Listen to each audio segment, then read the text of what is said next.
Hi everyone, I hope you're all doing well and I hope that you're staying positive with everything that's been going on currently.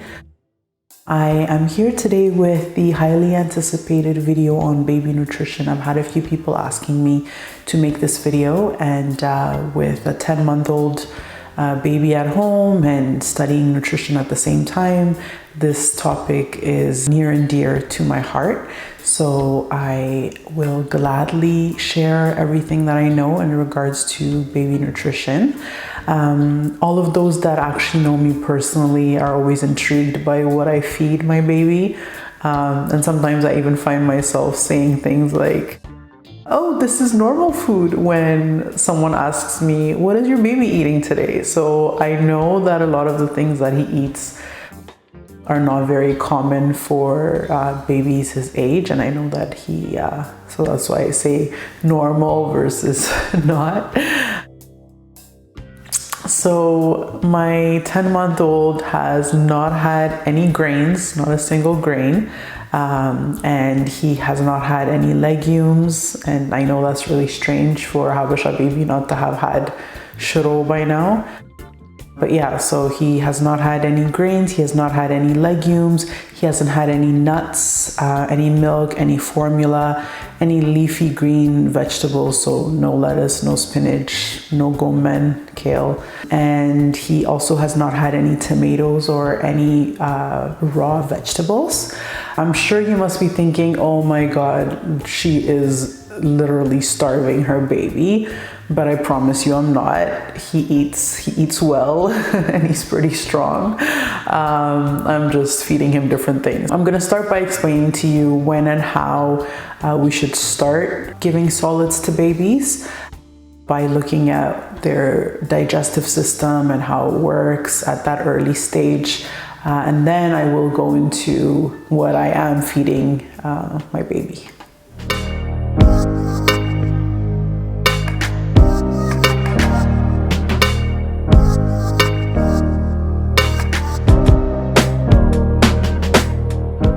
So babies show us signs of readiness. So whenever they're ready to start solids, you will see certain signs.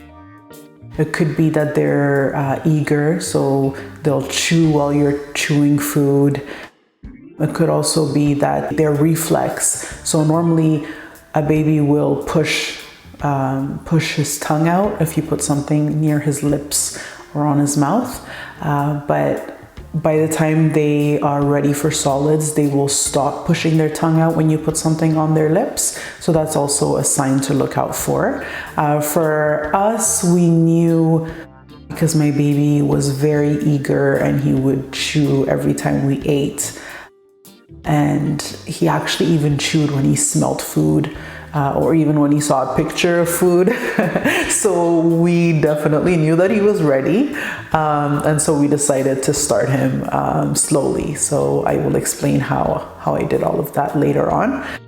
But normally it's around 4 to 6 months. So just look out for those signs. And if you have a heavy baby, most likely they're ready for food. Mine was about 20 pounds at 5 months. So he was definitely ready for some supplementation. Around 6 months is also when they run out of iron, and that's the iron that they've accumulated while they were in the mother's belly. So they use it up for the first 6 months and then they start running out. So that's also why we start giving them solids. It's so that they can have the adequate amount of iron that they cannot get from breast milk. And you'll notice that if your baby is low in iron, they might get a little bit fatigued.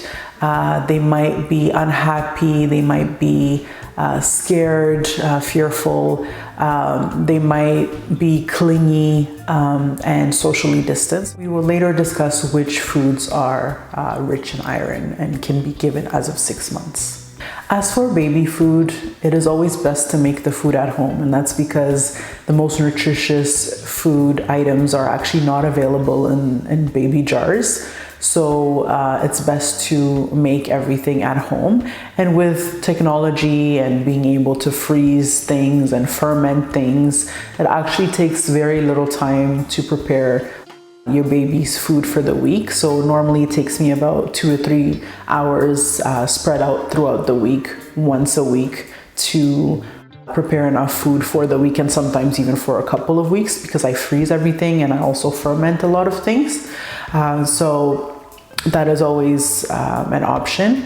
If, however, you are unable to make the food and you have to purchase, make sure that you purchase something that has 0 additives. So that would mean that it should be the vegetable and or the fruit with water and no other added ingredients. So when starting or introducing your baby to solids, it's important to start slowly. So that would mean that you would start with one food item and give that same food item 3 to 4 days in a row, and then at that point introduce a new food item. And the reason why it's important to try the same food item 3 or 4 days in a row is because they could be allergic to that item, and you want to make sure that you monitor for a few days, as some reactions can be delayed. So not all allergic reactions are sudden. They're not going to be exactly when the baby eats that food. It could be 2 days later, 3 days later. So this is the reason why it's best to give the same food item 3 or 4 days in a row. The signs or reactions that you could be looking out for to see if your baby's reacting to that food is, you may notice some redness around the mouth, you may notice abdominal bloating, gas, waking through the night, vomiting, constipation, diarrhea, frequent spit up, nasal or chest congestion, and eczema-like rashes. So if you notice any of these things, please stop giving your baby that food item and wait 2 to 3 months to reintroduce that item. Additionally, the digestive system of babies is still developing at that stage, and they do not have all of the enzymes required to digest everything. So this is why I haven't given my baby all of the different food items yet. They need to be at least 1 year of age in order to digest grains. And that's because the enzyme amylase, which is required to digest starches, is only produced in large enough amounts after 1 year. They do produce salivary amylase, so the amylase in their saliva, at around 6 months, but the pancreatic amylase is only produced after 1 year. So it normally lines up around the time that they get their first molar teeth. And so it would be prudent to wait until they are 1 year old in order to introduce grains, as if it is introduced earlier than that, it may just sit in their stomach undigested and throw off the balance of bacteria, and could lead to food sensitivities, behavioral problems, as well as possibly autoimmune conditions. And studies have also linked it to autism. Also, that means that giving them grains is feeding them carbs that they won't be able to digest, when what they actually should be filling their stomachs with is a diet higher in fat, because fat is what they require for the development of their brain and their nervous system. In terms of enzymes, babies do produce a number of enzymes that allow them to digest different things. So they produce lactase, which is an enzyme that is required to digest lactose in milk. They also produce functional enzymes, pepsin and proteolytic enzyme, and these enzymes, along with digestive juices, hydrochloric acid, allow them to digest protein, and they also produce lipase, which allows them to digest fats. In fact, breast milk is actually 50 to 60% fat, and out of that, a lot of it is also cholesterol, and they can get 6 times what we adults get through food through breast milk. And the rest of the breast milk composition, the protein and the carbs, actually come in the form of lactose. So because they can digest protein, fat, and lactose, they're well equipped to digest the fat and protein in animal products. By saying this, please understand that I am not against a plant-based diet or a vegan diet. Actually, a plant-based diet is beneficial to a lot of different people with various health conditions, but it's just not the recommended or ideal diet for babies and children that are growing. And so this is not to say that we should be feeding our children processed or commercially available meat and milk and eggs. We should actually be giving our children the best available animal products possible, and that is grass-fed meat, grass-fed bones, and pasture-raised chicken, pasture-raised eggs, and dairy from grass-fed animals. And these things can normally be obtained from a farmer's market. So as I mentioned earlier, babies run out of their stored iron around 6 months. So it's important that their first food is rich in iron. And this is why the most recommended early weaning food is cereal. But as I just explained, a baby under 1 is unable to digest grains, and they may not have an allergic reaction right away. You might be able to give it to them and not notice that they are intolerant or sensitive to it. And months later or years later, it may develop into a physical or behavioral symptom. And the reason for that is because the undigested grains sit in the stomach, and over time they feed bacteria, so the bad bacteria in the stomach, and then lead to a leaky gut. And at that point, these undigested particles leave the gut and get into the bloodstream. And once they're in the bloodstream, our immune system, or their immune system, has a response to fight off these invaders and these food particles. And so the immune system response is what normally shows up as symptoms. So again, this could take a long time to show up.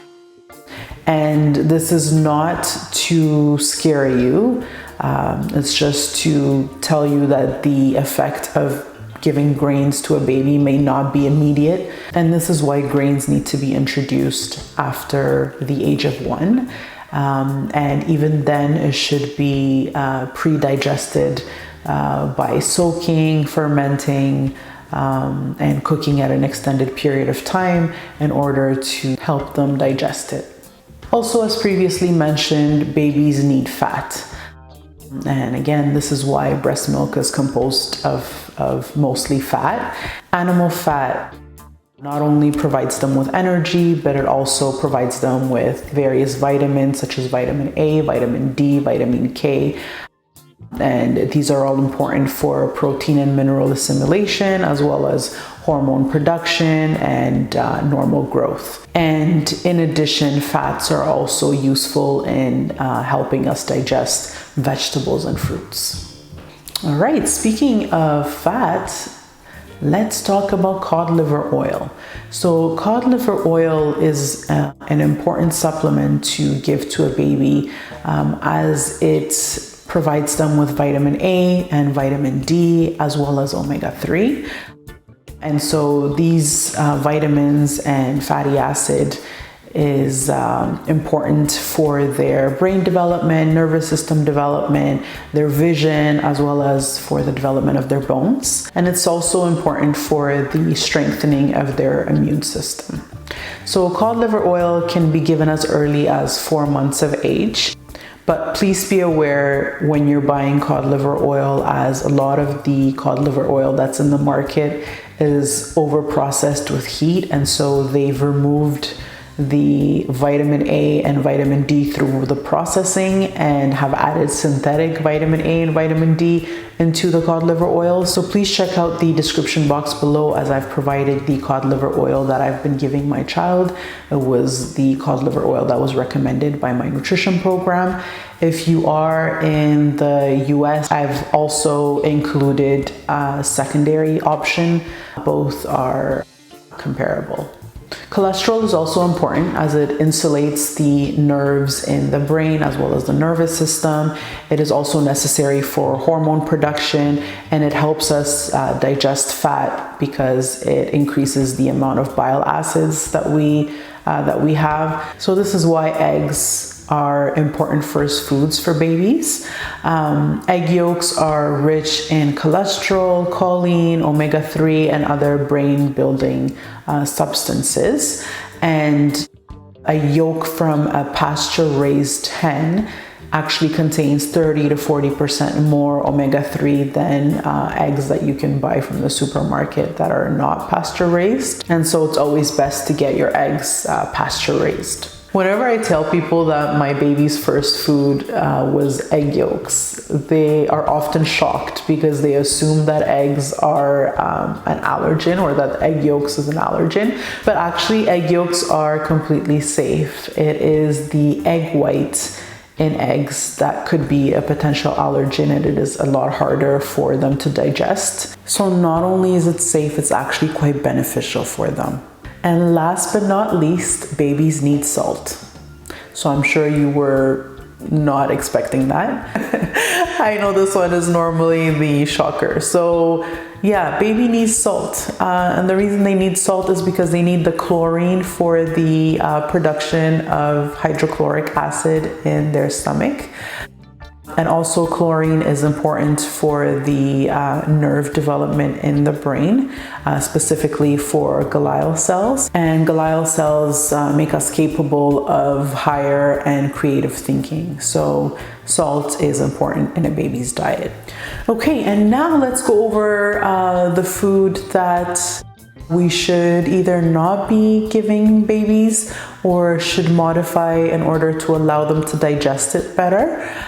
And so fruits that are high in pectin, and those are fruits like peaches, apricots, apples, pears, cherries, berries, should be cooked in order to break down the pectin and make it more digestible, because pectin can irritate the lining of the stomach. And the same goes for vegetables. So vegetables should be cooked so that it allows them to digest it better. How I normally cook it is I steam it, and that's best because it retains the nutrients. Additionally, green leafy vegetables, raw or cooked, as well as raw salad vegetables, should not be given until the age of 1 because it is hard for them to digest the insoluble fiber. And also pasteurized milk should be avoided because it is highly allergenic, and it has been linked to digestive disorders, asthma, chronic ear infections.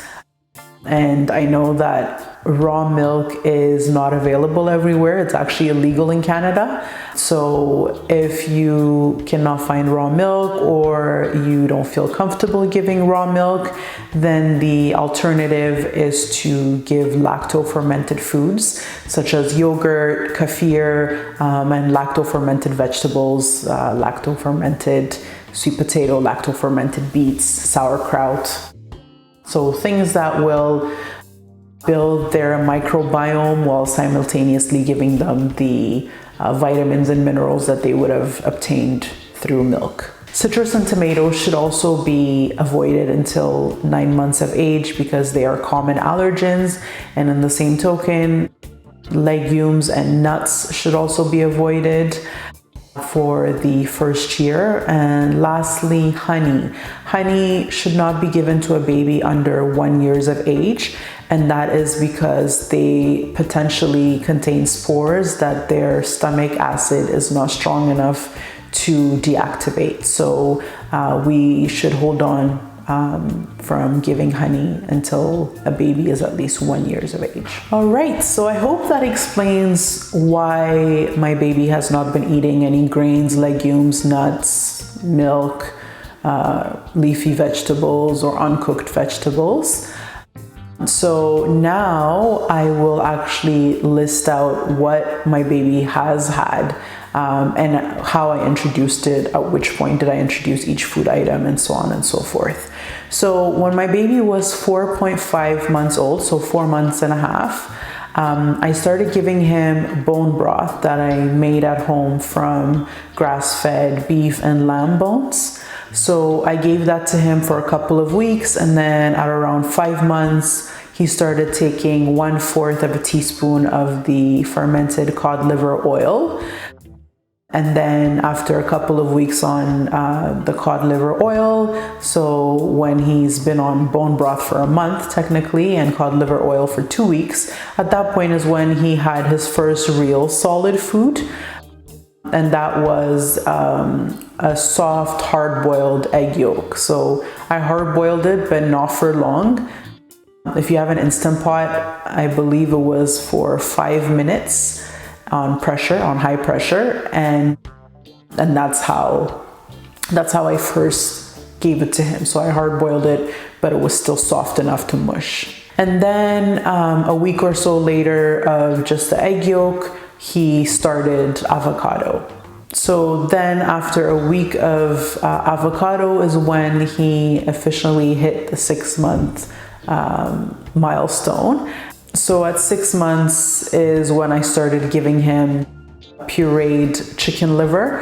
So again, from pasture raised chicken.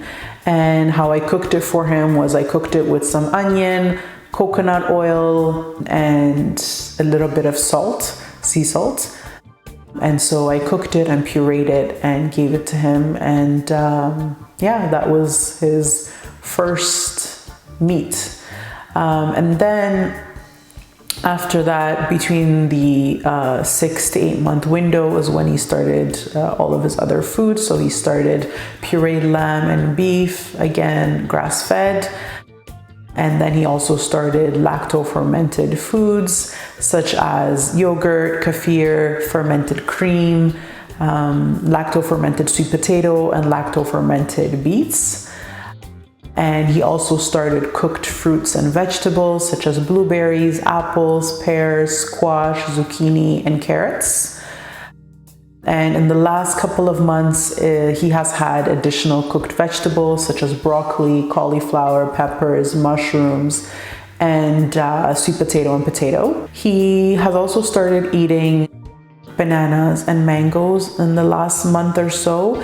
I was waiting to expose him to all of the different flavors of the sour, tangy, and everything else before he had a taste of something really sweet.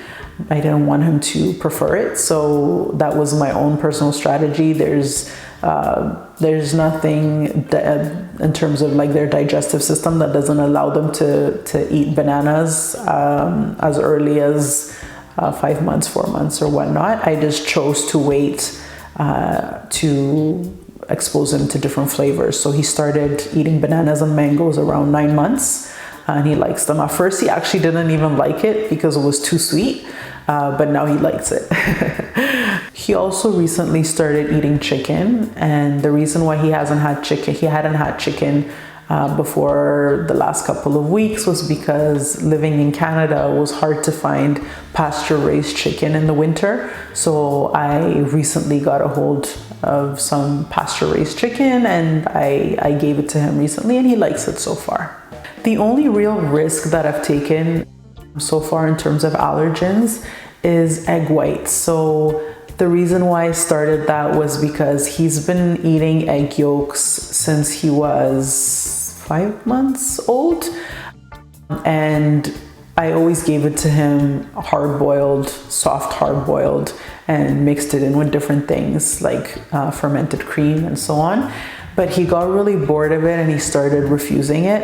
So I thought, I know how important egg yolk is with the cholesterol and choline and omega-3 and everything else that it contains. So I took the gamble and scrambled it with the egg white and gave him a little bit, and he was fine. I tried it for 3-4 days in a row and still no reaction.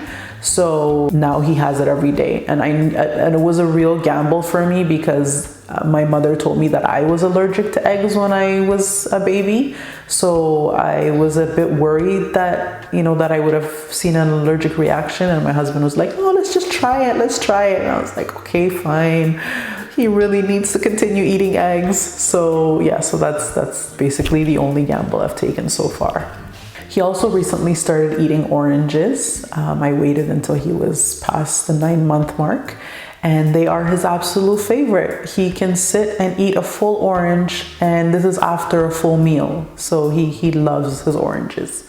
These last few weeks, I also started introducing him to herbs and spices. So I had been adding garlic to his meat and his eggs, but only recently did I start adding rosemary, basil, Ethiopian cardamom, korarima, as well as turmeric. And fingers crossed, thank God, he has not had any real reactions to anything I've given him so far. So I will continue to not give him any grains or legumes or nuts until he reaches his 1-year milestone. And I will continue giving him what I've been giving him, as well as adding additional veggies and fruits that he has yet to try. I'm also going to try giving him some salmon and some caviar once I get access to wild salmon. Normally that is around May that wild salmon is actually available in the market. So that's something that I want to try, as well as additional spices and herbs. I hope this video was helpful. Let me know if you want to see a follow-up video once he has passed the 1-year mark, because I will be introducing all of the various allergens, and it's got to be done in certain ways. It has to be fermented, soaked, and so on. So if you want to see a little bit of that and see how I introduce these food items to my baby, then let me know in the comment section below. Also, I know that I shared a lot of information today, and things may not be clear. So if you have any questions, please let me know in the comment section below. I know that some of these things could be controversial if you've, doctors tell us babies can have everything. And yeah, so if you have any questions, feel free to reach out in the comment section below. I will actually include in the description section my go-to book for baby nutrition. And so if you want to get the book and look through it, I will have that in the link for you. If you have any suggestions as to what you want to see in the future, again, also let me know in the comment section below. As always, I really appreciate the feedback, and suggestions are always welcome. If you like this video, please like, subscribe, hit the bell notification, and please share with mothers, grandmothers, fathers, nannies, anybody who you think could learn from this video. Thank you so much, and I hope you have a wonderful day.